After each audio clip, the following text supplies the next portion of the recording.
அனைவருக்கும் வணக்கம். PGTRB mathematics exam related videos வந்து நிறைய பேர் கேட்டிருந்தீங்க, அனுப்பிச்சிருந்தேன். வெறும் வீடியோஸ் மட்டுமே போதாது, ஸ்டடி மெட்டீரியல் வேணும். ஏன்னா நூக் அண்ட் கார்னர் பூந்து எடுத்த ஃபுல் செட் ஸ்டடி மெட்டீரியல் கையில் இருந்தால் தான் இந்த போட்டியை ஜெயிக்க முடியும். So full set study material எனக்கு வேணும் அப்படின்றவங்க 7358591547 என்ற நம்பருக்கு வந்து மெசேஜ் பண்ணுங்கள். உங்களுக்கு டீட்டெயில்ஸ் கொடுக்குறோம், நீங்கள் வாங்கி பலன் பெறலாம். ஃபுல் செட் மெட்டீரியல் இருந்தாலொழிய நம்ம வந்து எல்லாத்தையுமே படிக்க முடியும், வீடியோஸ் மட்டும் போதாது. 7358591547 இந்த நம்பருக்கு வந்து மெசேஜ் போடுங்க. ஃபுல் செட் மெட்டீரியல் டீட்டெயில்ஸ் தரோம், வாங்கி படிங்க. இதுக்கு முன்னாடி தமிழ் திறனறி தேர்வு வினாக்கள் ஒரு 40 கொஸ்டின்ஸ் கொடுத்துருந்தேன். இப்போ 41லேருந்து பார்க்க போகிறோம். இமயத்துக்கோடு உயர்ந்தன்ன இவ்வடியில் அடிக்கோடிட்ட சொல்லின் பொருள் யாது? கோடு என்பது இங்கே மலையுச்சியை சொல்கிறாங்க. மலையுச்சி, இமயத்துக்கோடு, இந்த இடத்துல கோடு என்பது மலையுச்சி. இமயத்துக்கோடு உயர்ந்தன்ன இவ்வடியில் அடிக்கோடிட்ட சொல்லின் பொருள், கோடு தான் அடிக்கோடிட்டிருக்காங்க, கோடுன்றது மலையுச்சி. அடுத்தது, யா மரம் எந்த நிலத்தில் வளரும்? பாலை நிலத்தில் யா மரம் வளரும். குறிஞ்சி நிலத்தில் என்ன வளரும்? மருத நிலத்தில் என்னென்ன மரங்கள் வளரும்? நெய்தல் நிலத்தில் என்னென்ன மரங்கள், நெய்தல் நிலத்திற்குரிய மரங்கள் என்னென்ன அப்படின்னு ஒரு சார்ட்டே இருக்குது. அந்த சார்ட்டு ஸ்டடி மெட்டீரியலோடு உங்களுக்கு அனுப்பி வச்சுறேன், நல்லா படித்து வச்சுக்கோங்க. அடுத்தது, சு சமுத்திரம் அவர்களின் படைப்பில் சாகித்ய அகாடமி விருதினை பெற்றது எது? சாகித்ய அகாடமி விருதினை பெற்றது வேரில் விழுந்த பலா. யார் இது? சு சமுத்திரம் அவர்களின் படைப்பில் சாகித்ய அகாடமி விருது பெற்றது வேரில் விழுந்த பலா. அடுத்தது, மென்சினை என்பதன் இலக்கண குறிப்பு பண்புத்தொகை. மொத்தமாக பண்புத்தொகை, உரிச்சொற்றொடர், வினைத்தொகை, அதுமாரி ஒவ்வொன்றுக்கும் லிஸ்ட்டு பிரித்து போட்டு இலக்கண குறிப்பு ஃபுல்லாக எழுதிட்டு வரோம். அது மொத்தமும் கொடுத்து விட்டுறோம், படிச்சுக்கோங்க. அடுத்தது, பல்லவர் கால சிற்பக்கலை. பல்லவர் கால சிற்பக்கலைக்கு சான்று மாமல்லபுரம். பல்லவர்களுடைய சிற்பக்கலைக்கு சான்று மாமல்லபுரம், நமக்கு நல்லா தெரிஞ்சது தான். அடுத்தது, குகை கோயில்களை அமைத்தவர்கள். குகை கோயிலை அமைத்தவர்கள் வந்து பாண்டியர்கள். குகை கோயில்களை அமைத்தவர்கள் பாண்டியர்கள். இசைக்கற்கள் சொல்லுவோம் இல்லையா, இசைக்கற்றூன்களை தூணு கோயில்களில் அமைத்தவர்கள். இசைக்கற்றூன்களை கோயில்களில் அமைத்தவர்கள் விஜயநகர மன்னர்கள். இசைக்கற்றூன்களை கோயில்களில் அமைத்தவர்கள் விஜயநகர மன்னர்கள். ஆயிரங்கால் மண்டபம் கீழ்கண்ட எந்த கோயிலில் அமைந்துள்ளது? மதுரை மீனாட்சி அம்மன் கோயில். ஆயிரங்கால் மண்டபம் மதுரை மீனாட்சி அம்மன் கோயிலில் அமைந்துள்ளது. இதெல்லாம் ரொம்ப இம்பார்ட்டண்ட்டு, இது தெரியாமல் நம்ம இருக்கவே கூடாதுன்றதை பார்த்து கொடுத்துட்ருக்கேன்.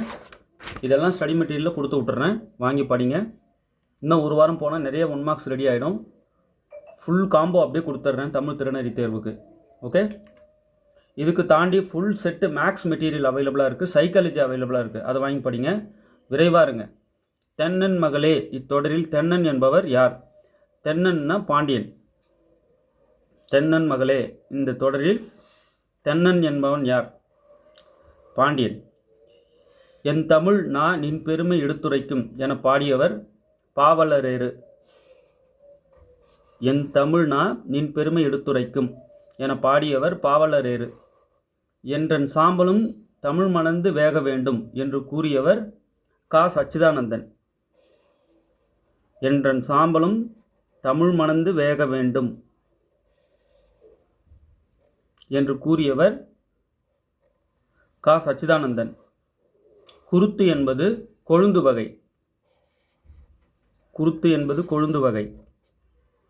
உலகத்திலேயே ஒரு மொழிக்காக, அதாவது தமிழ் மொழிக்காக உலக மாநாடு நடத்திய முதல் நாடு எது? மலேசியா. உலக மாநாடு வந்து நடத்தின ஒரு நாடு, ஒரு மொழிக்காக, அதுவும் தமிழுக்காக, மலேசியா. ஓதல் வேண்டும் என்பது எவ்வகை அளபடையாகும்? ஓதல் வேண்டும் என்பது எவ்வகை அளபடையாகும்? செய்யுளிசை அளபடை. ஓதல் வேண்டும் என்பது எவ்வகை அளபடையாகும்? செய்யுளிசை அளபடை. இந்த அளபடை ஒவ்வொன்றும் வந்து நம்ம ஃபுல்லாக படித்து வச்சுக்கணும், எது வேணாலும் கேட்பாங்க. சந்த கவிமணி என்று குறிப்பிடப்படுபவர், சந்த கவிமணி என குறிப்பிடப்படுபவர் கீழ்கண்டவற்றுள் யார்? பெருஞ்சித்திரனார், தமிழழகனார், லக்குவனார், தேவநேய பாவனார். தமிழழகனார். சந்த கவிமணின்றவர் தமிழழகனார். ஓகே, நல்லா படிச்சுங்க. இந்த மாதிரி மொத்தமாக இன்னும் ஒரு 1 வீக்கில் நிறைய 1 மார்க்ஸ் ரெடி ஆகிடும். ஸோ தமிழ் திறனறி தேர்வுக்கு நீங்கள் பயப்படக்கூடாதுன்றதுக்காக தான் இதை நாங்கள் கொடுக்குறோம். இதெல்லாம் வீடியோஸ் கொடுத்துட்டோம். வேணுன்றவங்க ப்ளேலிஸ்ட்டில் இருக்குது, போய் பாருங்கள். இல்லைனா மெசேஜ் பண்ணுங்கள், நான் உங்களுக்கு வந்து அனுப்பி வைக்கிறேன். இதெல்லாம் பாருங்கள். மேக்ஸ் மேஜர் வேறு லெவலில் இருக்கும். பார்த்தவங்க கமெண்ட்டில் சொல்லுங்கள். நிறைய லைக்ஸ் கிடச்சிருக்கு, ஷேர் கிடச்சிருக்கு, வியூஸ் நிறைய இன்க்ரீஸ் ஆகி போயிட்டே இருக்குது. இதெல்லாம் வந்து தமிழ் திறனறி தேர்வுக்கு நாங்கள் கொடுத்த வீடியோஸ் இல்லையா? நீங்கள் இதை ரெகுலராக நோட் போட்டு எழுதின்னு வந்தாலே போதும். ஆனாலும் எழுத டைம் இல்லை, நான் நிறைய வீடியோஸை மிஸ் பண்ணிட்டேன்றவங்க மெட்டீரியலாகவே கொடுத்துட்றேன். ஓகே, ரொம்ப இம்பார்ட்டன்ட் பார்த்து அடிச்சுக்கிட்டு இருக்கேன். இதை ஒரு 10 வாட்டி ரிவைஸ் பண்ணிக்கணும். வேகமாக படிச்சிடலாமே, தமிழ் தானே நமக்கு நல்லா வரும். வேகமாக டக்குன்னு பார்த்துடலாம். இந்த மாடலாவது கண்டிப்பாக கேட்பாங்க. இலக்கண குறிப்பு, பகுபத உறுப்பு இலக்கணம், இதெல்லாம் நல்லா பார்த்துக்கணும். அந்த அளபடை, செய்யுளிசை அளபடை, சொல்லிசை அளபடை, இந்த மாதிரி அளபடைகள் நிறையா இருக்குது இல்லையா? ஸோ அது ரிலேட்டட் கொஸ்டின்ஸும் வந்துகிட்டு இருக்கு. எது கேட்டாலும் அடிக்கணும். நூல் ஆசிரியர் அதுவும் கேட்டுகிட்டே இருக்காங்க. இந்த நிலங்கள், ஒவ்வொரு நிலத்துக்கும் தொடர்புடைய மரங்கள், அங்கே என்னென்ன மலர், அதெல்லாம் வந்து கேள்வி கேட்டுகிட்டே இருக்காங்க. அந்த சார்ட் ஒன்று இருக்குது, அதையும் கொடுத்துட்றேன். நல்லா படிச்சுக்கோங்க. தேர்வில் வெற்றி பெற வாழ்த்துக்கள். தேங்க்யூ.